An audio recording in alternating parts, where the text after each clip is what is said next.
नमस्ते, मैं शालू अग्रवाल आज आपके लिए भारतीय गायिकाओं में बेजोड़ लता मंगेशकर पाठ का सारांश लेकर आई हूँ। जैसे कि नाम से ही पता चल रहा है, बेजोड़ यानी कि जिसका कोई जोड़ नहीं। लता मंगेशकर एक सुप्रसिद्ध गायिका हैं जिनका आज तक कोई जोड़ नहीं मिला, यानी कि उनके मुकाबले की आज तक कोई गायिका नहीं हुई। तो ये पाठ लिखा है कुमार गंधर्व ने, जिन्होंने लता मंगेशकर की प्रतिभा को बहुत ही बेहतर तरीके से जाना, समझा और फिर ये पाठ उनके लिए उन्होंने लिखा। तो इस पाठ में उन्होंने बताया है कि लता मंगेशकर किस प्रकार बाकी सबसे बेजोड़ है, बाकी सब गायिकाओं से बेजोड़ किस प्रकार है लता मंगेशकर, इसके बारे में उन्होंने इस पाठ में प्रकाश डाला है। इस पाठ में लेखक ने लता जी की अद्वितीय और अद्भुत गायकी पर प्रकाश डाला है। लेखक कहते हैं कि एक बार जब मैं बीमार था तब मैंने रेडियो लगाया। जैसे कभी कोई आदमी बीमार हो जाता है तो मन बहलाने के लिए रेडियो लगा लेता है, इसी प्रकार लेखक ने भी रेडियो चला लिया और तभी लेखक को एक अद्वितीय स्वर सुनाई दिया। उस स्वर में कुछ विशेष जादुईपन था। लेखक उसे तन्मयता से सुनते रहे। जब गाने का अंत हुआ तो लेखक को गायिका का नाम पता चला, वह था लता मंगेशकर।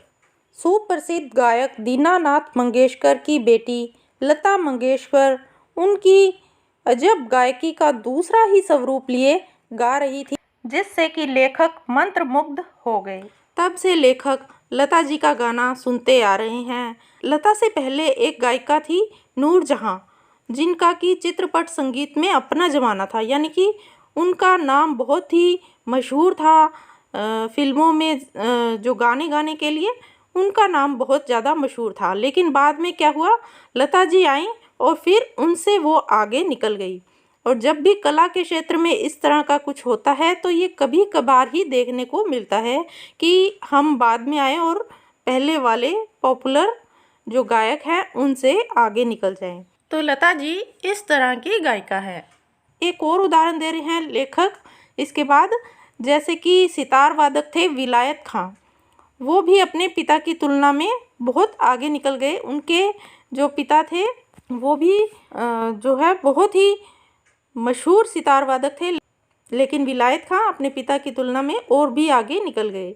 लेखक का स्पष्ट मानना है कि भारतीय गायिकाओं में लता के मुकाबले की कोई गायिका हुई ही नहीं। लेखक के अनुसार चित्रपट संगीत के कारण लोगों को मधुर स्वर की समझ हुई है, यानी कि लोग समझ पाए हैं कि मीठा जो स्वर होता है वो कैसा होता है, क्योंकि लता जी का स्वर इतना मीठा था, उसको लोग सुनते थे, उस पर ध्यान देते थे। वरना जो दूसरे गायन होते हैं, दूसरे जो शास्त्रीय संगीत होता है उस पर लोग ध्यान नहीं देते, उनको वो बोरिंग सा लगने लग जाता है। लेकिन जब लता जी ने फिल्मों के अंदर गाने गाए, चित्रपट का मतलब मैंने पहले भी बताया था, चित्रपट का मतलब होता है फिल्मों के अंदर जो बॉलीवुड फिल्में हैं, सिनेमा है, उनमें जो गाना दिया जाता है उसको चित्रपट संगीत कहा जाता है। तो लता जी ने जब चित्रपट संगीत दिया तब लोगों को मधुर स्वर की समझ हुई। और इस बात को इस तरह से भी कहा जा सकता है कि आम मनुष्य में, सामान्य मनुष्य में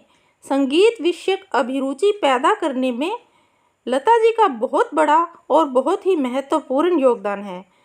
आगे लेखक कहते हैं कि एक सामान्य श्रोता को जब शास्त्रीय गायन और लता के गान में चुनाव करने को बोला जाए तो निश्चित ही वे लता का गाना पसंद करेंगे, क्योंकि शास्त्रीय संगीत में वो रुचि नहीं दिखाते लोग। एक आम श्रोता, जो एक सामान्य जनता है, वो शास्त्रीय गान की अपेक्षा लता जी का गाना सुनना ज़्यादा पसंद करते हैं। इसका सीधा कारण है लता जी के गानों में गानपन है। अब गानपन से क्या मतलब है? गानपन से मतलब है कि गाने के अंदर जो मिठास है, जो मधुरता है, जिसको सुनकर श्रोतागण मस्ती से झूम उठे। तो लता जी के गानों में वो मिठास है, वो गानपन है, जिसके कारण लोग जो है शास्त्रीय गान की अपेक्षा लता जी का गाना सुनना पसंद करते हैं। लेखक के अनुसार लता जी के गानों की एक और विशेषता है, और वो क्या है? वो है उनका नाद में उच्चार, यानी कि जिस तरीके से वो गाना गाती हैं, जिस तरह का वो गाना गाते वक्त उच्चारण करती हैं, उनके गीत के किन्हीं दो शब्दों का अंतर स्वरों के आलाप द्वारा बड़ी सुंदर रीति से भरा रहता है और ऐसा आभास होता है कि वे दोनों शब्द विलीन होते होते एक दूसरे में मिल जाते हैं। अब यहाँ लेखक बता रहे हैं कि जब लता जी गाना गाती हैं तो जब दो शब्दों के बीच में जो गैप होता है, उस गैप को लता जी जो अंतर स्वरों के आलाप के द्वारा बड़ी ही सुंदर रीति से भर देती है और ऐसा लगता है कि वो दोनों शब्द विलीन होते होते एक दूसरे में ही मिल गए हैं। लेखक के अनुसार लता जी ने करुण रस के गानों के साथ न्याय नहीं किया है और लेखक ये इसलिए कह रहे हैं क्योंकि लता जी ने मुग्ध श्रृंगार की अभिव्यक्ति करने वाले मध्य और द्रुत लय के गाने बड़ी उत्कटता से गाए हैं। यानी लता जी ने ज़्यादातर क्या है, श्रृंगार जो रस है उसकी अभिव्यक्ति करने वाले गाने ज़्यादा गाए हैं। लेखक कहते हैं कि लता जी का गाना जो है वो सामान्यतः ऊंचे स्वर में रहता है। गाने में संगीत दिग्दर्शक उनसे ज़्यादा ऊंचे स्वर में गवाते हैं और उनसे बिना मतलब का चिल्लाते हैं। उनके स्वर में स्वाभाविक रूप से ही ऊंचा स्वर रहता है सामान्यतः, तो भी उनको ऊंचे स्वर में जो है वो गाने के लिए जो दिग्दर्शक हैं वो उनको कहते हैं, जो उनसे गाना गवाते हैं, जबकि उनको ज़रूरत नहीं है इतने ऊंचे स्वर में गाने की।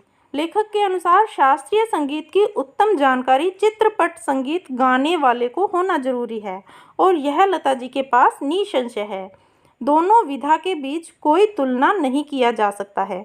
अब लेखक के अनुसार जो है जो भी चित्रपट संगीत के गाने गाता है उसको शास्त्रीय संगीत की जानकारी भी होना जरूरी है, क्योंकि शास्त्रीय संगीत की जानकारी होने के कारण ही वो बहुत अच्छा चित्रपट संगीत जो है उसको गा सकता है। और लता जी के पास ये दोनों चीज़ हैं, ये जो शास्त्रीय संगीत की उत्तम जानकारी है वो भी है और दोनों विद्याएं हैं उनके पास, चित्रपट संगीत को गाने वाली विद्या भी है और शास्त्रीय संगीत को भी गाने की। तो दोनों विद्या के बीच में कोई तुलना नहीं की जा सकती। अब आगे लेखक कह रहे हैं कि शास्त्रीय संगीत की जो विशेषता है वो उसकी गंभीरता है। जब भी हम शास्त्रीय संगीत सुनते हैं तो हम देखते हैं कि पूरा गंभीर होता है वो संगीत। और चित्रपट संगीत की क्या विशेषता होती है, उसमें सुलभता होती है, लोचता होती है।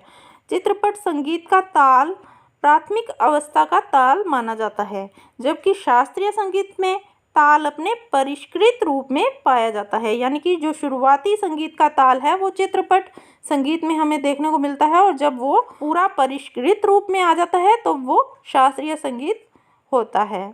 आगे लेखक कह रहे हैं कि लता के जो गाने होते हैं उनमें सारी कलाकारी होती है, सारी कलाकृति उसके अंदर समाई हुई होती है। उनके गानों के अंदर स्वर भी होता है, लय भी होता है और शब्दार्थ का त्रिवेणी संगम भी होता है। दोनों सब चीज़ होती है उनके गाने में। लेखक कह रहे हैं कि चाहे चित्रपट संगीत हो या फिर शास्त्रीय संगीत, गाने की जो सारी शक्ति होती है वो उसकी रंजकता के ऊपर ही निर्भर होती है। आगे लेखक कहते हैं कि संगीत के क्षेत्र में लता जी का स्थान अव्वल दर्जे के खानदानी गायक के समान ही मानना पड़ेगा।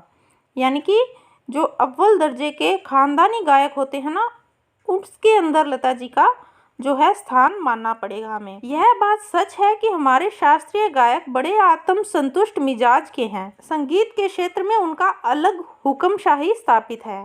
शास्त्र शुद्धता के कर्म कांड को उन्होंने आवश्यकता से अधिक महत्व दे रखा है, लेकिन चित्रपट संगीत द्वारा लोगों की अभिजातीय संगीत से जान पहचान होने लगी है। केवल शास्त्र शुद्ध और नीरस गाना उन्हें नहीं चाहिए, बल्कि उन्हें तो सुरीला और भावपूर्ण गाना चाहिए। और यह क्रांति चित्रपट संगीत के कारण ही संभव हो पाई है। यानी कि जो आम जनता है वो चित्रपट संगीत के कारण ही संगीत के पास आ पाई है। उनको भावपूर्ण और सुरीला गाना चाहिए था, जो कि लता जी ने ही दिया है, जो लता जी के कारण ही संभव हो पाया है और आम जनता संगीत से जुड़ पाई है। जबकि शास्त्रीय संगीत में जो है शुद्ध कर्मकांड को ज़्यादा महत्व दिया जाता है और उनकी एक अलग ही हुक्मशाही होती है, जिससे कि लोग उनको समझ नहीं पाते। बहुत ही ज़्यादा शुद्ध उसमें संगीत होने के कारण, शुद्ध ही उसमें कर्मकांड होने के कारण लोग जो है शास्त्रीय संगीत को समझ नहीं पाते। उनको सुरीला और भावपूर्ण गाना चाहिए था, जो लता जी ने दिया है। इससे लोग जो है संगीत को समझ पाए हैं। आगे लेखक कहते हैं कि चित्रपट संगीत का तंत्र ही कुछ अलग सा है, यहाँ नवनिर्मित की बहुत गुंजाइश है। लेखक आगे कहते हैं कि वैसे तो बहुत सारे पार्श्व गायक गायिकाएं हैं, पर लता जी की लोकप्रियता इन सभी से कहीं अधिक है। उनकी लोकप्रियता के शिखर का स्थान अचल व अडिग है। ऐसा कलाकार शताब्दियों में ही शायद एक ही पैदा होता है। ऐसे कलाकार को हम अपनी आंखों के सामने साक्षात देख पा रहे हैं। क्या ये हमारे लिए सौभाग्यशाली होने की निशानी नहीं है? यानी कि हम बहुत सौभाग्यशाली हैं जो हम लता जी को देख पा रहे हैं। ऐसे कलाकार जो है शताब्दियों में एक ही बार आते हैं और हम इतने सौभाग्यशाली हैं कि हम लता जी के टाइम में हम हैं और उनको देख पा रहे हैं। तो ये हमारे सौभाग्यशील होने की निशानी है। लेखक के अनुसार लता जी का आज तक कोई मुकाबला नहीं कर सका है और आगे भी शायद ही कोई उनका मुकाबला कर पाए। तो ये था भारतीय गायिकाओं में बेजोड़ लता मंगेशकर पाठ का सारांश। आशा है कि आपको पाठ समझ में आ गया होगा।